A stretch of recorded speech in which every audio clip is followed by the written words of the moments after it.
What's up, everybody? Happy Monday. Welcome to the Pick Six Podcast. Katie Mox and Will Brinson here. Today, we're joined by Emory Hunt, the czar of the playbook. Emory, always good to see you. I was out of town last week, but JLC, Brinson, and Emory gave out preseason betting advice for week one. It's probably a little bit stale now, but make sure you tune in this Thursday for more of those likes and leans for week two of the preseason. Go ahead and hit subscribe on YouTube so that you don't miss it. Today, we're heading back to the division total train. Choo-choo! We're looking at the NFC East and West today. Before we get started, guys, lots of highs and lows of week one of the preseason. Brinson, anything that stood out to you? Yeah, I mean, I guess we probably shouldn't have given out the Panthers team total over as one of our best bets. But I don't think that we did do that. But we may have liked Carolina. I can't remember exactly. I will say that one thing I think is worth remembering about that game, and then we'll specifically the offensive line, defensive line. The Jets played in the Hall of Fame game, and man, did they look sharper than the Panthers did. So let's think ahead to next year. I mean, good luck with that. I can't think ahead to tomorrow, but what I'm going to eat for lunch. But if thinking about it next year, teams that play in the Hall of Fame game may be a little more likely to look sharp than the teams that are going out for the first time. Specifically, the Jets, the Panthers' offensive line is profiles as a problem, at least what we saw. They had a separate meeting after the game. That's a big, big red flag when the coach is yelling at him, and everybody agrees they did a terrible job. Bryce Young got popped several times. I think he dropped back 6 times, took 4 hits maybe. I thought Bryce Young looked fine, but the offensive line concern, Jets' defensive line may just be a top 5 unit. Russell Wilson in that offense, I thought his footwork looked lethargic. I thought he was indecisive. It's early. Not going to jump to judgment or whatever, or jump to a conclusion, but definitely a red flag there for me. You jump away. And then I think Jordan Love and Justin Fields. I know Fields had short completions, but certainly, the guys around him make him much more interesting. And then Jordan Love, I thought, looked very comfortable in that role. To me, those two guys could really make the NFC North interesting this year if they take a step forward. Emory, any thoughts on preseason week one? Yeah, I'm not going to let these offensive line coaches and everybody else off the hook. Everyone's talking about how there's a drop-off from starters to reserves and offensive line. Yes, obviously. The reason why is because starting offensive lines have continuity, have cohesion already. And so it's not that there's a significant drop-off from your starter to a reserve. There is some drop-off, but we look at these XFL, USFL lines, it shows you that no matter you could have 5 Trent Williamses, right? But if you have guys that have played together all throughout training camp, all throughout the season, they'll be better. And so we got to keep that in mind when we look at these preseason games. I'd be interested to see how many of these sacks and hits that came on Bryce Young, C.J. Stroud, Russell Wilson, all these quarterbacks, how many came off straight one-on-one rushes or twists and stunts? Yeah. If it's twists and stunts, then that will kill any lack of cohesion or continuity or communication, because that's a communication position up front. So I'm not going to beat too much up on these offensive linemen. But I do know if you're not working with the same, it's just like what we do. If I know your speech pattern, I know when you're about to stop talking. Yeah. I know where I could jump in.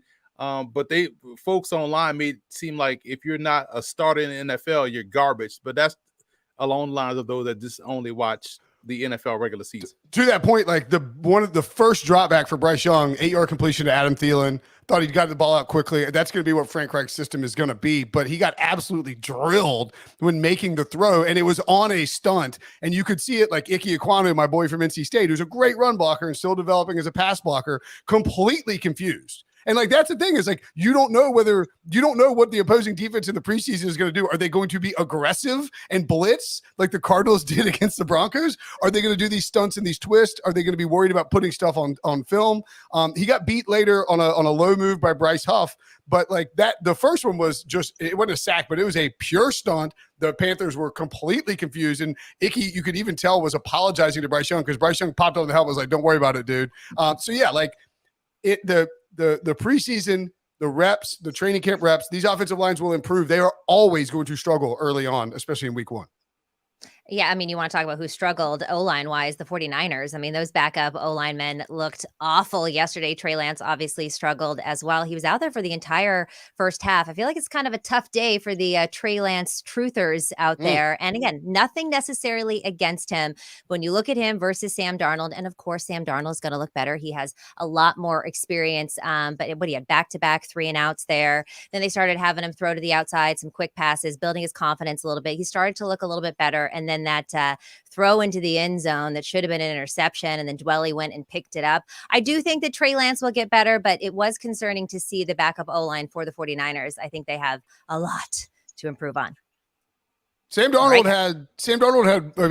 has more attempts in the past 2 regular seasons than Trey Lance has since like middle school. I mean, like, I am not even kidding. I mean, it's just the nature of, like, Sam. Oh, sorry, but that's where Sam Darnold kind of looked good, and that's where you expect Russell Wilson to look. The really Russ good. thing is concerning. I think. I just thought I think that when I think about Drew Brees and dropping back and how he is, it's not frantic, but it's like very like it's rapid. It's very hyper, kind of quick movement with his feet and very moving through his progressions as fast as possible. And Russ, to me, and granted, the offensive line was not giving him any time, but his footwork just looked lethargic, and he just didn't. Like I was expecting to see a clone-ish version of Drew Brees back there in the pocket where he's popping around, and he just sort of looked like he was still learning the offense, which is a possibility. They left him out there for 4 series, and he got hit a lot. Yeah, which is something you definitely don't want to see from him. All right, guys, let's dive in. Let's try not to overreact to preseason and dig into some of these win totals, starting with the NFC East. Every team in the NFC East will face every team in the AFC East and the NFC West.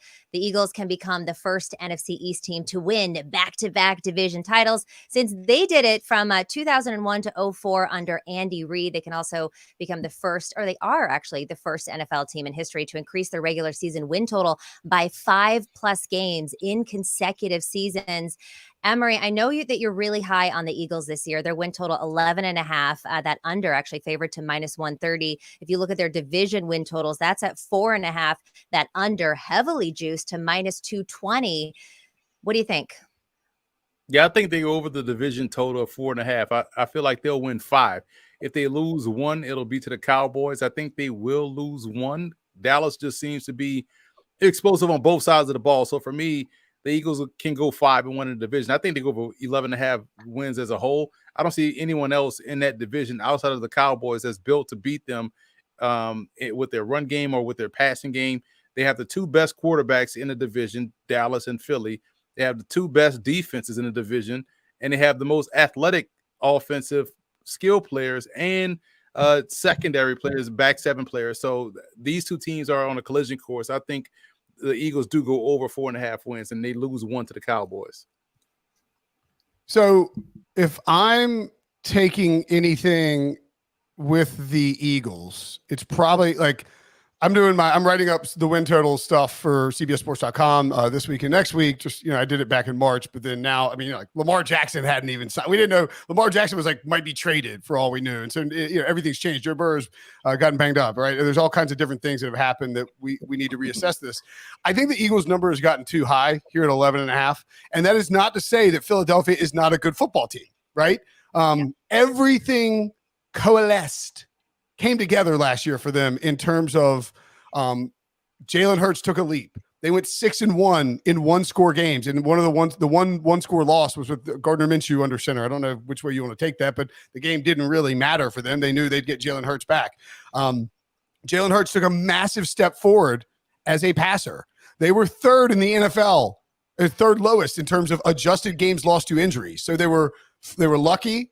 They got a big leap forward, and they had a lack of injuries. Like, some of that stuff is going to regress. The Eagles could win 11 games and then go win the Super Bowl. If they win 11 games, they're probably winning the division or at least they're certainly in the playoffs, right? I think when you look at it, they go from having one of the easiest schedules, if not the easiest schedule in the NFL, to having the hardest preseason schedule in the NFL. They're not a team that is flying under the radar, that is going to, like nobody is like, oh, the Eagles are coming to town. Well, we'll see if they play well. I mean, they have a good opening stretch at New England, Minnesota, at Tampa, Washington at home, and then at LA before they head to the Jets in week 6. Like they could easily start 6-0 and you'd be worried about this win total. But then they have all those division games against the Cowboys. They have at the Chiefs after their bye, the Bills at home, the Niners at home. They got to go to Seattle. They have, there are a lot of wins on the schedule for sure. But I think if you talk about a team that lost their defensive coordinator and lost its offensive coordinator, had some attrition in terms of personnel, but not really that bad, but was very fortunate with injuries and very fortunate in those close games. To me, I'm going to take the under here. It's not something I would want to go out and bet, but if I'm picking something for the Eagles, it's the under 11.5. Yeah, I agree with Brinson on this one. And basically for all the same reasons that you said, this is a great team and, arguably the best, if not one of the best, if we're counting the 49ers, which I'm always going to do, in the entire NFC. This is a double-digit win team for sure. 10 wins, 11 wins. I do find a little bit of regression with this 13, just because their schedule gets so much harder this year. And Brinson, you talk about they have 11 games. They could get back to the Super Bowl. Well, the Super Bowl hangover is a real thing. Only 3 teams in NFL history have come back after a loss and made it all the way back to the Super Bowl. So that trend not working on their side as well. And they did have quite a few losses on their defense in free agency. And defense was a huge part of this team's success last year. They had 70 sacks during the regular season. And I know they went out and they got a bunch of Georgia Bulldogs, but that may take a little bit of time to get back up there with all the big boys in the NFL. I think this is a great team. I think they get double-digit wins, but I will lean on this under as well. Any rebuttal from you, Emory, or are we good to move on? Emory, see, it's good to see Emory talking about the report. You can see him. You can see him like, I got a counter here. I want to throw it out there. It's a good report right there. No. You guys, I let you guys get your takes out. But I will say this: it's rare to see a team like Philly that had an awesome 2 deep get even better, because people remember this team went to the playoffs in 21. They went to the Super Bowl in 22. They got better in this offseason within their 2 deep. We're talking about guys that may not even start, and Kaylee, Ringo, Carter, Kobe. And Carter had that move on in the preseason where viral. And then you look at their backfield got significantly better, so it was addition by subtraction. And the defensive coordinator went over to the Cardinals was kind of the reason why folks wanted him to get out of town, because he didn't blitz enough. And so I think you guys are sleeping on how good this personnel is. But I think the roster is loaded. I think it's a really good roster. And I think that sort of gets lost in the conversation too, not to linger on the Eagles here, but when I say I'm taking the under 11.5, that's not me saying I think the Eagles are going to stink. And Eagles fans are like, you can't take the under. How do you take the under? It's 11.5. 12 wins is hard to get to. There are accidental, bad NFL teams win 6 games accidentally because weird things happen with, as I like to say, an oblong-shaped inflated pig butt that bounces around in weird ways. And so, the Eagle, I think it would be I don't think Jalen Hurts is going to take another leap after losing his offensive coordinator. Even though Sirianni's obviously very involved in the offense. Right. He's got a great offensive line. He's got incredible weapons. If he performs at his level last year and doesn't, he could regress statistically and not get worse as a passer. That happens all the time. Patrick Mahomes had a better season his year after his MVP season as a passer, as a quarterback, but his statistics weren't as good. So Jalen Hurts could regress, stay the same level of play, but and the Eagles could win 11 games and have a great season, and it would hit the under, and it would be like a disappointment, I guess, it's just the nature of expectations in the NFL.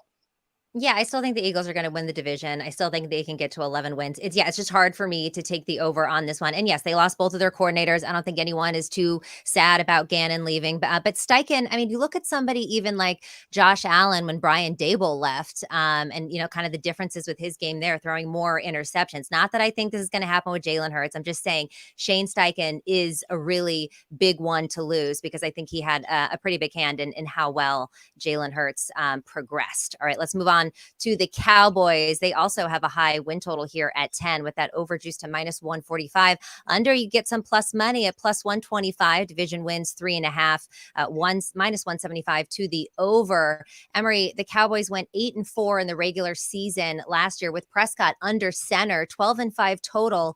They added Brandon Cooks at receiver, Stephon Gilmore at cornerback in free agency. Is this a double-digit wins team? easily. They go over this number. I think they go over 10 wins. Folks like to think that only Dak Prescott's interceptions count. Josh Allen's interceptions don't count.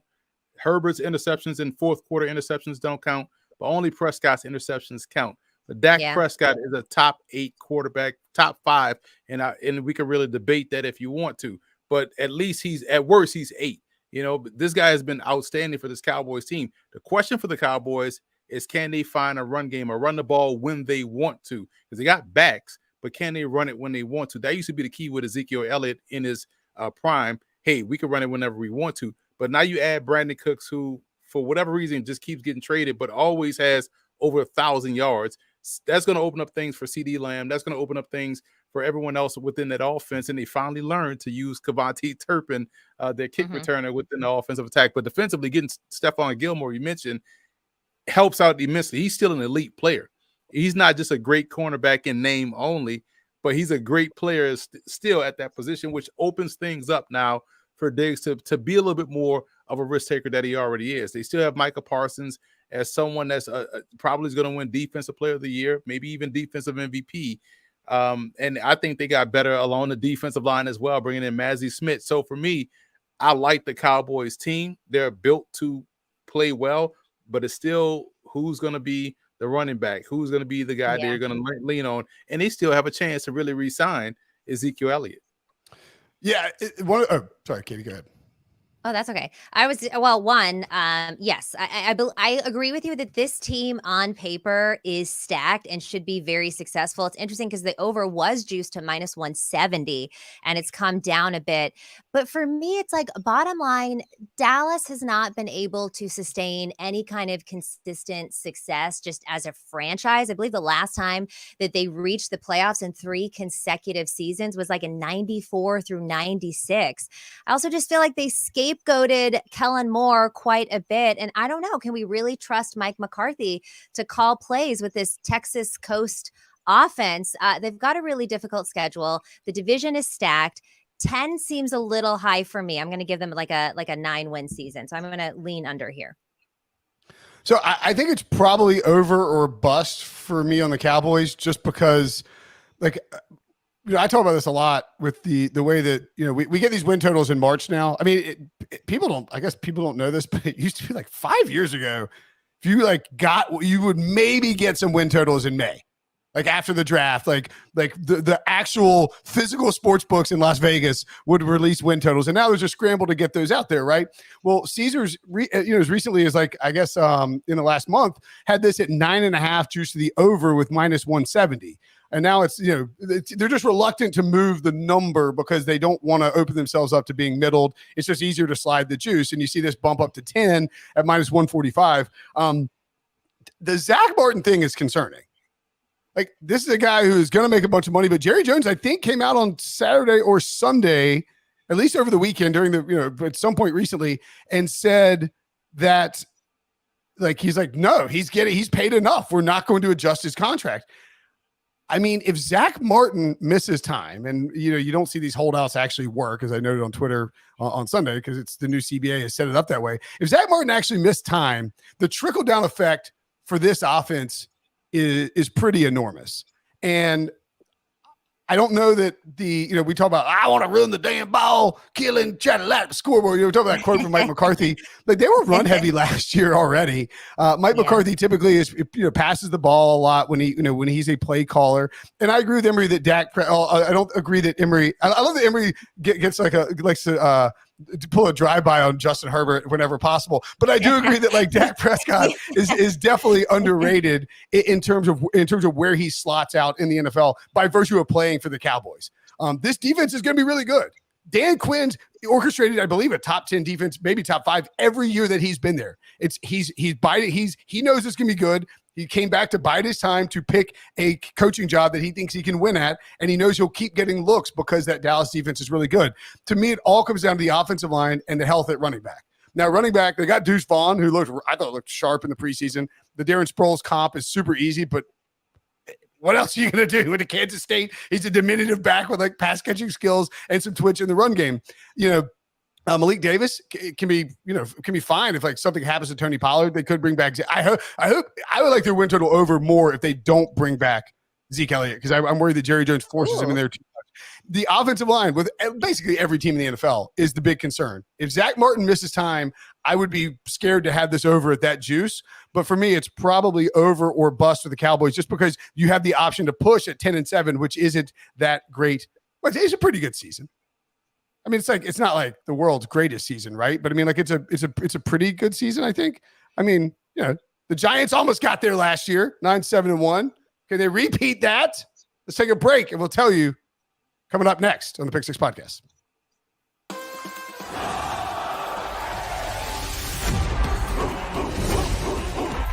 Fight for something. First play of the game to the last play of the game. 1, 2, 3. And we got two of the hottest conferences. This is big time college ball. They're going to come. We're going to come. Two big boys getting ready to play. Big, the operative word here. And here they come.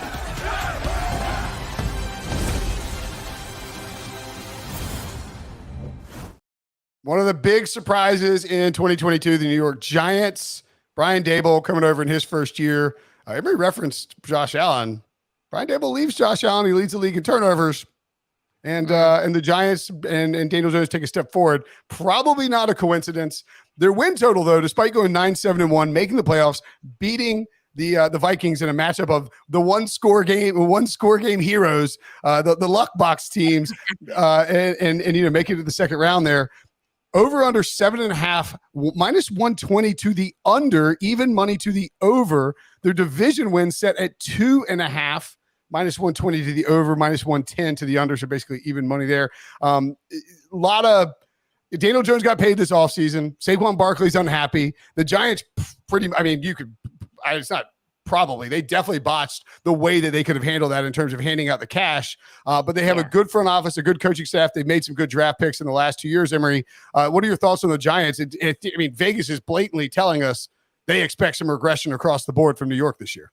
Get what you asked for. Get it because you asked for it. They asked for Daniel Jones to be the guy, and okay, you're going to get that, but you're also going to get a schedule that you could potentially be 2-8 with or without Saquon Barkley in those first 10 weeks. So, for me, everyone made it about Daniel Jones, and he took a step forward with 15 touchdown passes in 2023 in an era where you could throw the football, roll out of bed, and hit 15. And no one mentioned that his best games, 2 came against the Vikings, 1 in the playoffs, and against the Indianapolis Colts, where they left him in the ball game to stat pad. Saquon Barkley is the straw that stirs this drink, and I wonder where the Giants are going to find explosive. Saquon Barkley is the one piece. They bring in Darren Waller. That's cool. That's awesome. That's an explosive player. And yet they do upgrade certain parts of the receiving core with Jalen Hyatt, with Paris Campbell, with those guys. But you technically just upgraded 2s and 3s. Who's the number one? If it's Waller, teams could bracket Waller and force you to go outside. Who do you trust to beat someone's number one corner on the outside? And that's going to be the question they're going to have to answer. I think defensively, Kayvon Thibodeau is going to get double-digit sacks this year. I think he's going to be awesome. He looks physically fit.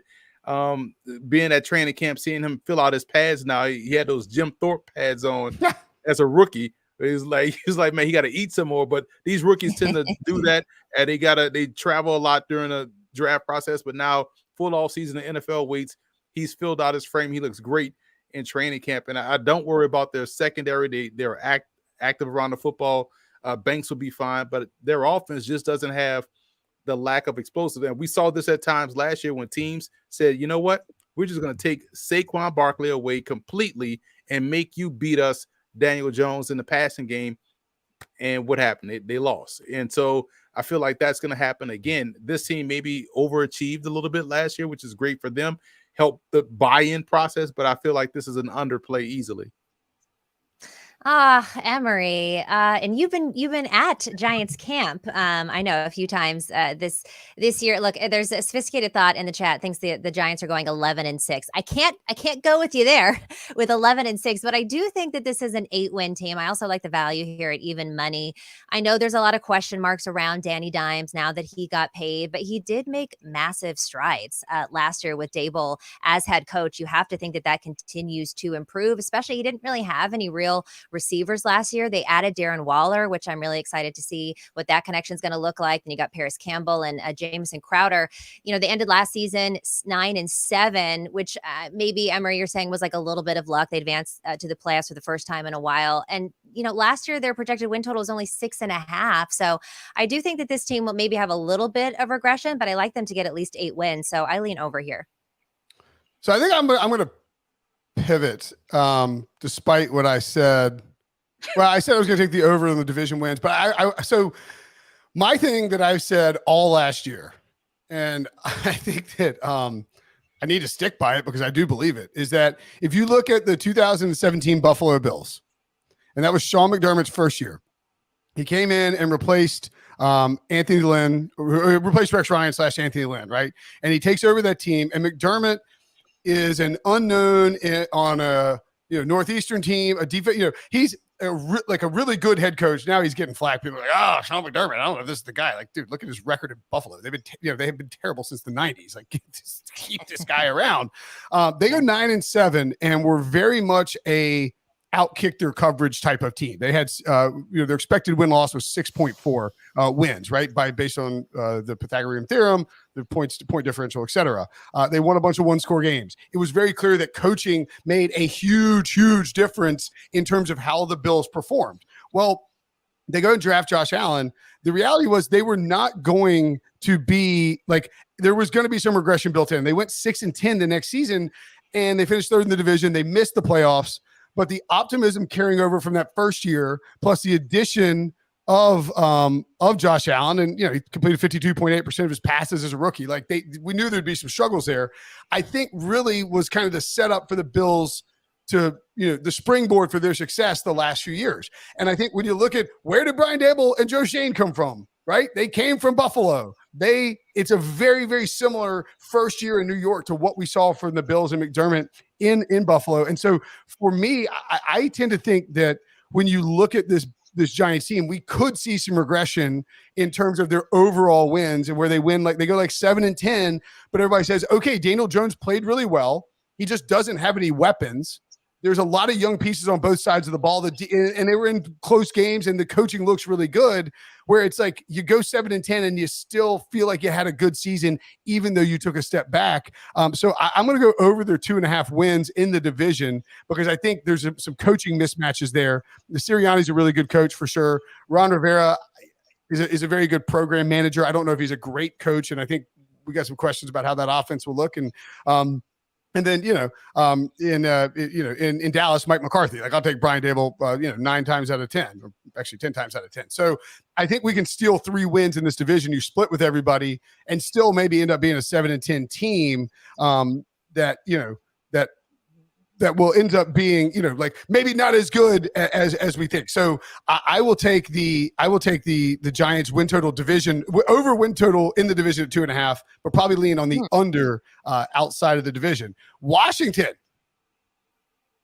the Commandos, the Commodores, or the Commanders, if you feel like respecting their third name in 5 years. Win total over 6.5, even money under -120. Division win total over 2.5 plus 130.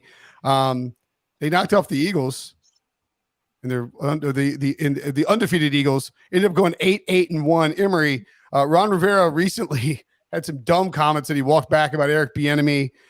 Sam Howell looked pretty good in his first preseason action, and they have enough on offense where like it's a very intriguing team. What are your thoughts on Washington and that win total?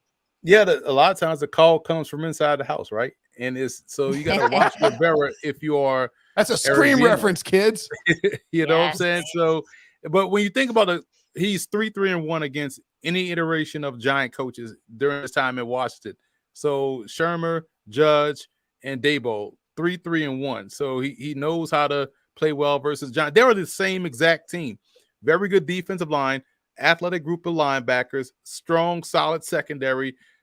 Washington has better playmakers at wide receiver, McLaurin, and Dotson and all those guys. Giants may have a better tight end. Giants definitely have better running backs. I'm surprised Washington ain't been on the phone with Zeke, Kareem Hunt, Fournette, any one of those dudes, because right now they're just kind of average at running back. Quarterback could be in the same boat with Daniel Jones, but when you factor in depth-wise, Jacoby Brissett, probably same with Tyrod Taylor at this juncture of his career. So it's about a push at the quarterback room. O-line is you could sell me on the Giants O-line. I think they have better talent up front than Washington does. So I said a lot to say this is the same exact team as New York, different coat of paint, but better receivers, and I think better offensive coordinator to really make the most of their weapons. And so he's going to find ways to get these guys the football. Defensively, Chase Young, healthy, and you have Montez Sweat on the opposite side with Allen and those guys in the middle. They cause problems. And so there's a reason why those Giant games either come down to the wire or end the tie. This is the second time they've tied with the Giants before. So I like them to go over this number because I feel like them and the Giants will have the same 7-10 record this season. It's going to be close. This is definitely not one I would bet because I think there's a chance that Sam Howell is a lot better than Vegas and the majority of people think, and that Bieniemy can unlock some stuff with him. Terry McLaurin's a stud. The defense could be top 5 in the NFL. And if it is, and the offensive line protects Howell and he plays at an average quarterback level, this team is going to contend for the division and get involved in 8-9 wins, right? Or maybe not contend for the division, but they'll contend for the playoffs. If we think the Eagles win 11, I never know. But more than likely, contend for a wild card spot late in the year. Probably not up there with Dallas and Philadelphia. I've got the Brinson model has them going 6-11. So I'm going to lean towards probably, end up just staying away from this. But I think you could go Commanders over division wins 2.5 as well, with the idea being this team is better than we think. And they really just have to hold serve. And we've seen them, as Emory said, they hang, they're going to hang with these division opponents. I don't think we're going to see even Philly or Dallas just obliterate New York or Washington. I think there's enough there coaching wise, personnel wise, where those two teams stick around. So lean towards the under on the win total, but maybe go over on the division win total. Yeah, I agree with you. One, I think they can compete within their division a lot more than people think that they can. I actually lean over here. I think this might be a 7-win team. I do like it at even money as well. I think when you look at their schedule, they get a little bit of a break compared to their competitors because they're not scheduled to play any Monday Night Football games, and they don't have any teams coming off of a bye week. So that's a little bit easier for them than, say, people when you look at the Giants or the Eagles. Yes, they've got a gauntlet of opposing teams, particularly at home. Their home schedule is nasty, and that back half of the season is really bad.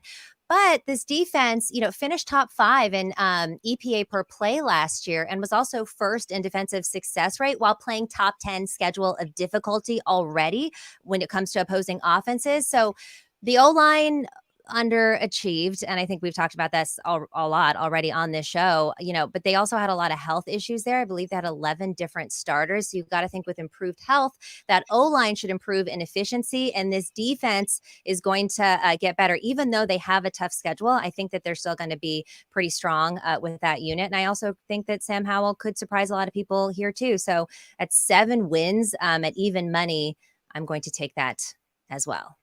All right, guys, moving on to the NFC West, my favorite division. Every team in the NFC West will face every team from the AFC North and the NFC East. 49ers are seeking their 2nd straight division title, 3rd consecutive trip to the conference championship.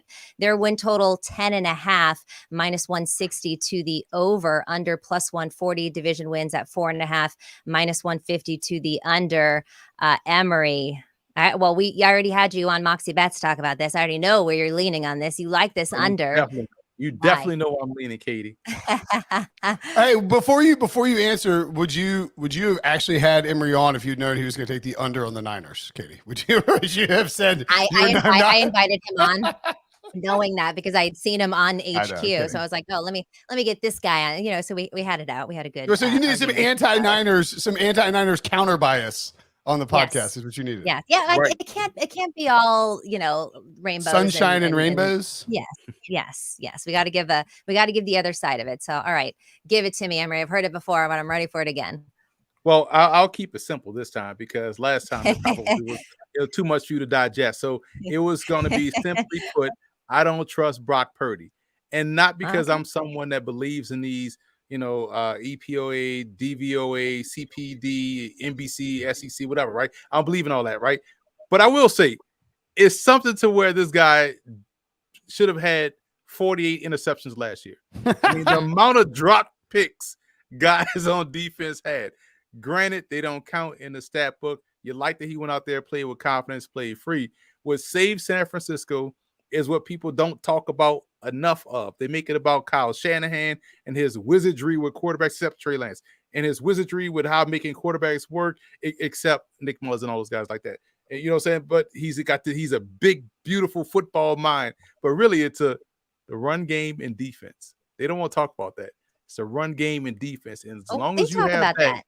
No, they make it about the drawing up the plays as if inside, outside zone ain't been around since 1946. You know what I'm saying? Like, there's only so many ways. At some point, you got to go forward, right? Only so many things you can do running the football. But I will say this. Run game and defense will always keep San Francisco there. They're long and athletic within the front seven. They're aggressive at the safety position. Cornerback position still worries me a bit. But as long as you're able to run the football and stop the run, you're gonna win. You're gonna win games. So I like them winning 10 games because I feel like they get swept by Seattle. That's why I'm going under. So I'm gonna take the over. I wouldn't pay the 160 because you get it at 145 minus 145 at DraftKings, and it's just 15 cents. Shop around, people. Like go get the better price. I was trying to see what their odds for winning the division were. I'm assuming that they've spiked now, like higher than we want to mess around with. But this is what I would do. I would take the Niners to win the division at minus 160, which you can find. Like I would rather do that than take the over 10.5 because you can win 10 games and win the division easily in a division that features a Rams team that has not been inspiring all offseason, has a 6.5 win total. I know we'll talk about them in a minute, but like the Cardinals, the Rams, and then the Seahawks who could regress. I would rather pay the minus 160 to win the division. And you see that minus 145 at 10.5, than to do over 10.5 wins at minus 160, which we saw in Caesars. Because if you lay the minus 160 at Caesars on the over 10.5 wins and they win, they go 10-7 and win the division, you will be very, very upset with yourself. And like if they win 11 games, they're going to win this division. So like, you know what I'm saying? Like doesn't that seem like a much more reasonable, like there's more outs to winning the division. Like they're not going to win 11 games and finish second in the division. And if they do, then something weird has happened. Seattle's like 113. Geno Smith's won MVP or Matthew Stafford's won MVP, right? So I mean, I think I'm just saying that would be my bet is the minus 160 to win the division, which you can find out there. And like, I think, when the win thing is a quarterback issue, right? I mean, Brock Purdy, to Emory's point, he was on fire down the stretch, but we don't have he was the last guy taken in the draft for a reason. This is I liked him coming out. I liked him his junior year, I guess, at Iowa State. I had him in like my first round mock, I think, along with like Jake Fromm or somebody. I don't know. First round mocks, early first round mocks, before you do them. And it's like, but then Mr. Irrelevant, and he played really well. Kyle Shanahan didn't get the most of his quarterbacks. I feel like with that trio there, even with the preseason stuff you saw from Trey Lance, you can still feel pretty good about what he's got at the position. The skill position guys are unbelievable. I mean, unicorns across the board. And then defensively, the back end maybe a few weaknesses, but as long as Nick Bosa is in there when the season starts, they will be fine. So I would like the Niners to win the division. I would lean towards the over 10.5 wins, but would prefer the cheaper juice there. All right. Well, I mean, we say Brock Purdy's, Mr. Relevant for a reason. What about Kurt Warner? All right. He was a walk-on. He wasn't even drafted, and he became, not Tom Brady. You may have heard about him, 6th round pick. You may have heard about it as, So I think that I hear everything that you guys are saying, and I do think that Brock Purdy is relatively unproven. He did come into the season. He looked a lot better than, let's say, Trey Lance did coming out with the first couple games. He definitely has more experience. The 49ers went 6-0 straight up against the NFC West last year. I think that they can do that again this year. It's possible. We split with Seattle. Emory, I know you're very high on Seattle, but they were also 10-0 in the regular season when Christian McCaffrey was the starter. And Emory, you talk about the run game being the lifeline of this team. I see a lot more of that with Christian McCaffrey. We all know I like him for Offensive Player of the Year. I know that you like him over his rushing yards. Emory, I agree with you, Brinson, though. If you're going to take a bet on the 49ers, there is more upside in taking them to win the division than the win total, because it's just so hard to win double-digit games per season. I definitely think this is at least a 10-win team. Could be 11, could be 12, but yeah, to take them to win the division is a lot. Well, and they could go 9-8, have everything go wrong at the quarterback position, deal with a bunch of injuries, and still win the division on a tiebreak. And so you're instead of paying the juice to get 10.5 wins, where you have to get 11 wins, you can just bet them to win the division. To me, that seems like a much safer play. Yeah. I just know that the 49ers believe in Brock Purdy, and yes, he did earn it by, winning 8 straight games in the regular season last year, 8 or 7, and then 9 total. I can't remember. But I just don't think that they would give him the keys if they really didn't think that he could be the guy. But that's neither here nor there. All right, let's move on to the Seattle Seahawks. Their win total is 9 with the under juiced to -130, even money for the over. They have gone over the win total in 4 of the last 5 seasons. But Emory, this year is 3 full games higher than where this line was set last season. They have won 9+ games in 10 of their last 11. You're really high on Seattle. I know this is your pick to win the division, so you're going over this, I would presume. Absolutely, because what happened last year with Seattle was the fact that their defense was terrible. They couldn't really stop anybody, and it was basically up front, plus the injuries that they suffered within the front 7 that kind of hindered these guys. And they started a lot of youth at corner, Kobe Bryant. Then you had Tariq Woolen, other corner, both rookies. Then you have on the other side, Charles Cross on one side, and you have the other rookie, Lucas from Washington State, 2 rookie starting tackles. You're breaking in a new offensive quarterback, another quarterback in Geno Smith, who hit the ground running. But so now these guys are sophomores, so to speak, the tackles. The corners are now, in their second year as well. You get back Bobby Wagner and whatever iteration of Bobby Wagner you think is out there, but him out there healthy is a big thing, along with Jordan Brooks, and they bring in Bush from the Pittsburgh Steelers. So for me, this defense got significantly better, and you get Jamal Adams back. And what iteration of Jamal Adams, or however long you may have him, hopefully it's for the full season. But now you're able to run the football because you double down on Zach Charbonnet, Kenny McIntosh, along with Kenneth Walker. You have 3 excellent receivers, DK Metcalf, Tyler Lockett, and the rookie Jackson Smith and Jigba, who's your third option. You have a solid option at tight end. Everything is pointing upwards for Seattle because they have the best secondary collectively in the division. You could make an argument for the receiving core. San Francisco got better tight ends and fullbacks, so I guess you can give a slight edge there. Running back, you can give it to San Francisco, albeit off of one guy, but collectively, depth-wise, Seattle may have that, and I think they have the best quarterback in the division in Geno Smith. He hadn't played a lot. His career kind of you guys talked about Kurt Warner and Tom Brady and Brock Purdy. How about Warren Moon going up to the CFL for the first 5 years of his career, winning 5 straight Grey Cups before coming down to the NFL at 28 years old? So I think that's kind of how Geno Smith's career is starting to unfold, where he didn't play a lot early, but he still has a lot left in the tank. So I like them going over this number easily. Yeah, I think that the Seahawks, I had them, my pick here was the under 3.5 divisional wins. And this is not a bet against, I mean, it is technically a bet against the Seahawks, but because I agree with Emory that the Seahawks are going to be better than people think. Like, okay, one, you have Pete Carroll, who's just became at some point a really underrated head coach. Like, the dude just wins everywhere he goes. So pointed out, like, they won their only time they didn't win 9 games was when Russ collapsed. This is a team that has to be better defensively. And by the way, like, they've kind of stunk the last 5 years on defense. So Pete, I'm saying I'm hyping Pete up. Legion of Boom. May want to have a defense as good at some point. And this could be the year. Like, Jamal Adams, a decent look for comeback player of the year. I think when you've got 80-1 shot, and if he comes back and leads him in sacks, Geno, I think last year is more replicable than people think. I don't think he's going to have the exact season. I think it probably scale back down a little bit in terms of how he plays, but he has the weapons there. And then I think a huge thing is both Kenneth Walker and Zach Charbonnet back a lot earlier than we thought at training camp and in the preseason. Like, they were listed as both out indefinitely. It was like, oh man, this is a problem.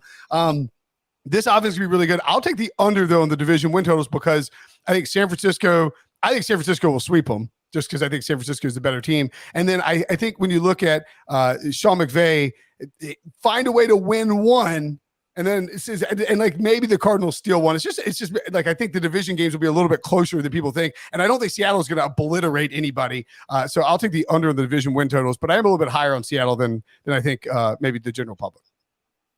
I'm not down on Seattle at all. I just think this number is super sharp at 9. I do think this is like a 9-win team. So instead, I'm going to look for them to make the playoffs at -120. They have the sixth best odds to win the entire conference and advance to the Super Bowl. Then they should definitely at least get a wild card spot. So I think it's hard with Geno because he started out and he surprised everyone. Then he kind of regressed a little bit. And I don't know if that's because defenses figured him out a little bit more or what happened. So I'll be interested to see if he can take that step forward this year. But I have so much respect for him. I also think Seattle had a great draft. Maybe not any of those flashy players up front, but in terms of depth, I think this is one of their stronger drafts that they've had in a very long time. So I think that they're a 9-win team. So I'm going to lay off that, but I definitely think that Seattle will make the playoffs this year at -120. We're going to take a quick break. You're watching Pick Six. When we get back, the NFC West, the Cardinals and the Rams, who will have the least amount of wins? I got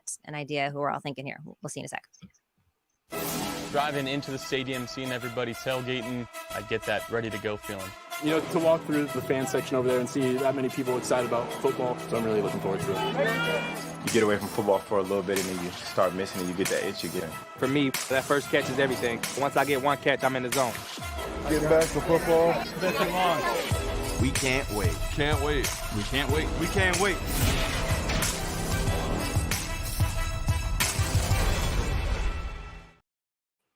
We can't wait either. Regular season, September 10th. All right, guys, let's talk about the bottom of the division. The Cardinals, their win total set to 4.5, -130 to the under. They're also +220 to have the worst regular season record. They did have the third worst record last season, 4-13. 13 losses is tied for a franchise most in the history. Division wins just 1.5. That over -140 though. So, people think they can get at least 2 wins in division. Brinson, are you still down on the Cards? Yeah. Yeah. I don't care what they did to Russell Wilson and the Broncos in the preseason. Like, they were blitzing their asses off. They were firing everybody at Russ. It's like kind of, and like I think that we had our buddy Johnny from Phoenix Sports on to do the all 32 Cardinals podcast, and like I do think like you can feel a little more optimism towards Arizona than maybe you felt like going into the draft, or even talking about like, between the draft and the preseason when all we heard about was tanking. Like there's not an NFL coach in the history of the sport, I don't think, unless they were also the GM and also the owner, who would actually tank. There's no Jonathan Gannon, no good to try to lose football games. Like, Monty Ossenfort can want the top pick and he can think they might end up with it, and he can want the top 2 picks, but Jonathan Gannon is not going to go out there and tank. Now, he might not win a lot of games because he's got bad personnel. So I'm going to take the under here at 4.5. Colt McCoy's frisky. They're going to, like whatever. They just don't have the weapons to be quiet. Okay. He wants us to be quiet. He would like us to stop talking, but unfortunately. I would not recommend tuning into a podcast if you want people to be quiet. Yes. Because that is literally what we're going to do. I just think I'm going to take the under here, 4.5. Of course, you'd rather have the 5.5 that was available. We knew it was going to sink down and keep moving down. 4-13, excuse me, is terrible season. But I mean, like, they could win. If Kyler Murray comes back, this is going to be a problem taking that. I just think that you look at these numbers and how we slot out worst regular season record. That is a huge discrepancy at the top between them and the Texans. So I'll take the under here, 4.5 wins. Emory. I'm going over. I'm gonna use the Bears. I'm gonna use the Bears as to make my case for the Cardinals. Right, watching the Bears last year, no one would have guessed they were a 3-win team. And there's a tweet that's out there from former Bears executive. Oh, this is a hilarious tweet. He's like, what people think they're going to lose their last 10 games, and they end up losing the last 10 games. And Greg is a great dude. He's a funny dude. I like Greg Gabriel. But yeah, that's like watching the Bears season. He didn't think that this team was going to win 3 games. And I said all that to say that the NFL is a professional league. So I've said this before on HQ and everywhere, that the Cardinals' defensive personnel is legit. I think they finally have Zaven Collins playing the right spot, and that's edge rusher. And so now when you factor him and what they drafted last year with Cameron Smith out of San Diego State, there's a lot to like about the Cardinals personnel. And Katie brought it up. If and when Kyler Murray comes back, on the back end of the schedule, you have a chance to pull off at least one or two upsets because there's some decent personnel on offense. The offensive line should be better. You got DJ Humphries on one side. You draft Paris Johnson out of Ohio State. I think the Cardinals have enough personnel to where they can be competitive and be successful to where they can get 5 wins. I think 5 is the number based off defense and getting Kyler Murray back in the end. So I'm going to gamble on them winning one more game than this projected total. Although I can understand 4 being the number, I'm going 5 based on Kyler Murray coming back whenever he does, and they're playing competitive football because of their defense and Kyler Murray down the backstretch. Yeah, it's hard to say that a team in the NFL is not going to get 5 wins, right? When looking at the season, although we saw several of them last year that didn't. I just don't see them winning many games this year. And I think basically what you both have said, it all depends on when Kyler Murray comes back. If this team starts off really bad and is losing games, there's not a lot of motivation to bring Kyler Murray back. Maybe they let him, rest and sit and whatever. But if they come out and they start winning, then all of a sudden he can come back sooner. I just think when you look at the division, the Niners and the Seahawks are kind of like a two-headed beast here, and will get those wins. And even though I'm kind of down on the Rams, they still have McVay, they still have Matt Stafford. I just think that the Cardinals might not win a game in their own division this year. So instead, I'm going to roll the dice the other way, that they will have the worst regular season record at plus 220, because betting on this 4.5 just isn't fun either way. You don't want to sweat the 4.5, and then you don't want to miss out on if they somehow get that as well. So that's where I'm looking at for the Cardinals.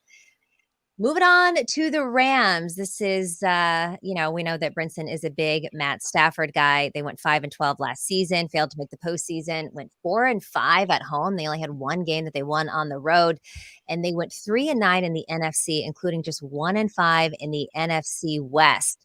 Their win total is 6.5, minus 120 to the under, over at even money. Brinson, I know that you love the Rams here. Are you taking that over at even money? I'm going to pass on the full season over under. Although, I mean, I don't know. I am concerned about this offensive line. I'm concerned about a lot of offensive lines. We talked about that at the beginning of the show. There's reason to be concerned. I just firmly believe that Sean McVay is a really, really, really good head coach. I mean, he's won a Super Bowl. He's been to 2 Super Bowls. He's had 1 losing season. Matthew Stafford is going to the Hall of Fame, in my opinion. We'll see. We'll see if, I think he is. He's won a Super Bowl, Emory. And I think he's a decent sleeper for MVP at like 50-1. Now, is he going to win it? Probably not. The odds for the MVP have been condensed significantly. But they have enough stars on this team, and there's enough question marks in the division and in the conference where I think that they can bounce back a little bit. I don't know that they're going to bounce back and be a 10-win team again, or even a 9-win team. But dude, if Cooper Kupp getting hurt in the preseason, big concern. But Matthew Stafford is a top-tier quarterback, and Cooper Kupp is one of the best offensive weapons in the league. And Aaron Donald is Aaron Donald. Like, he can single-handedly carry a defense if he is playing at an elite level. So I'm going to take the division win total at 2.5 over, just hoping they can hold serve there, knowing that, Sean McVay has all these head coaches in the NFC West tend to get the better of each other at various times when you least expect it. So I'll take that over. I'm a little less confident in the Rams win total over at 6.5 than I was previously. Well, Okay, sorry, what were you going to say, Emory? No, you can go, Katie. Oh, that's okay. Well, I was just going to say, I originally was going to go under on their win total, but I kind of like this over 2.5 for in the division, because you got to think they have 2 wins against the Cardinals for sure. And they can probably squeak potentially a win in with the Seahawks. And we do know, the 49ers have beat them in the regular season. Sweep the Cards and go 1-3 against the other, go 1-3 the rest of the division. Like that's not inconceivable. It's not inconceivable. And at minus 110, I don't hate that at all. I just feel like they've got their big stars, and then, depth wise, it's a little concerning. And then when you look at someone like Matt Stafford, is he going to play all season, or do we see, the other old man, Stetson Bennett, get a start at some point in this season? But that's all I was going to say. Emory, what do you think? Yeah, I'm going under 6.5 total wins. I feel like they can get 6 for me because I love the talent collectively on the roster, the youthful talent. A problem is you have too much youth on both sides of the ball within there, too deep on both sides of the ball. There's a lot of green when you look at their depth chart, right? It means rookies. So you're banking on a lot of youth growing up. Who's going to help rush the passer opposite of Aaron Donald? Are we even? I mean, I know Will trusts Matthew Stafford. I don't. Yeah, I feel like old Justin Herbert is what you would call him, I believe. Exactly, like Motor City Herbert, right? So I just feel like with especially coming off of an injury, we've seen this from Stafford before. I feel like he kind of got what he needed he wanted that Super Bowl. I'm surprised he didn't retire after that. But he came back, but got injured, and he takes a lot of sacks. He throws a lot of bad interceptions, a lot of red zone interceptions too. I worry about their run game. Will talked about it. I worry about their offensive line as well. But you like the youthful pieces, but man, banking on those guys to grow up and play collectively is going to be tough. But I go under 6.5. I've said this before. I think we'll see Stetson Bennett start some games because he gives them a little bit more pop, especially in their rollout game, their waggle game, all that stuff like that. Emory, was it you or you, Brinson, that called Stafford Beach Bod Stafford? That was me. I called him. I called Herbert Beach Bod Stafford. Yeah. Beach Bod Stafford. Because Herbert was number 1 in throwing fourth quarter interceptions in the first 3 years of his career. That's impressive. And who else was? Carr was in that mix too. And Saints fans are going to be for a rude awakening when the fourth quarter comes down in the Superdome. Okay. All right. Yep. There's no Matthew Stafford slander in this chat. In this podcast, this is a Matthew Stafford podcast. It is not. It is 50% of Matthew Stafford. I came out and propped up Stafford as like a Hall of Famer before he won the Super Bowl. Everyone got real mad about me. People were talking about it. It's one of those things that goes viral where it's like a talking point on like every ESPN show and like Coward or whatever. And then he goes out and validates for the Super Bowl. Stafford for life. Stafford for life. All right, guys, that is going to wrap it up for our show today for the NFC East and the NFC West. Make sure you join us tomorrow for more NFC win total coverage. I am out, but Brinson will be holding it down with Brady Quinn and Lige Douzable tomorrow. Remember to like, comment, and subscribe on our YouTube page. And if you're listening to the audio version only, download, follow, leave a 5-star review, and tell your friends to listen and watch the pod. Emory, thanks for joining us today. Brinson, always a pleasure. We'll see y'all later.